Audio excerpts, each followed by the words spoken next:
friends. Bar is closed, day 3. All right, still up in the crow's nest, or back up in the crow's nest. Heath's fine. Always a little short of breath when I come up the stairs and before I get on the microphone. I have this awkward little Tascam player here that somehow it just turns itself off, and you have to unplug it and plug it and unplug it and plug it.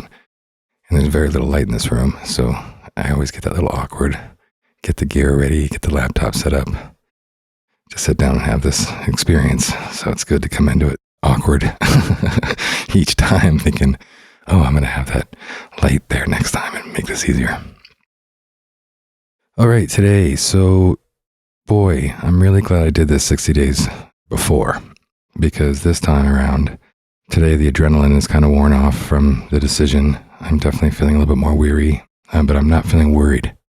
And so that's kind of the cool thing is like, I know that I was hyper adrenalized in the last time for, I can't even tell you how long during the process, just to make sure I knew I could push through to the 60 days just out of sheer conviction.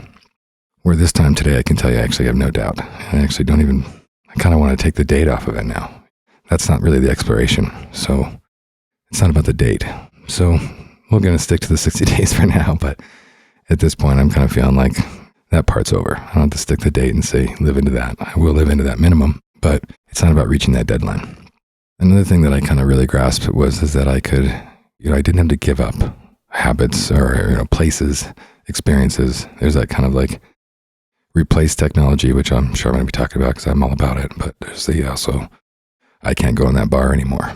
And I can't go to those venues, and I shouldn't go to New Orleans if it's, if I'm trying to tackle alcohol and that's a brilliant place to be. I shouldn't go put myself in those places. And I know a lot of people have to make those decisions, but at this point, I feel like I don't. Like I just, as of last night and tonight, I've been able to swing over to after work and go to my favorite little bars, my local one up here in Story for a last call, and they have a little bar right outside of Sheridan, on the way home, and they both have non-alcoholic beer, and I can sit there and sip on a beer or two and do what I do, post my posts on Facebook and, try to get my podcast stuff out there and get out of my head and get out of my day work and communicate a little bit with the people I care for and kind of do my thing. And I've always liked doing that there, hearing people in the background and not being home yet.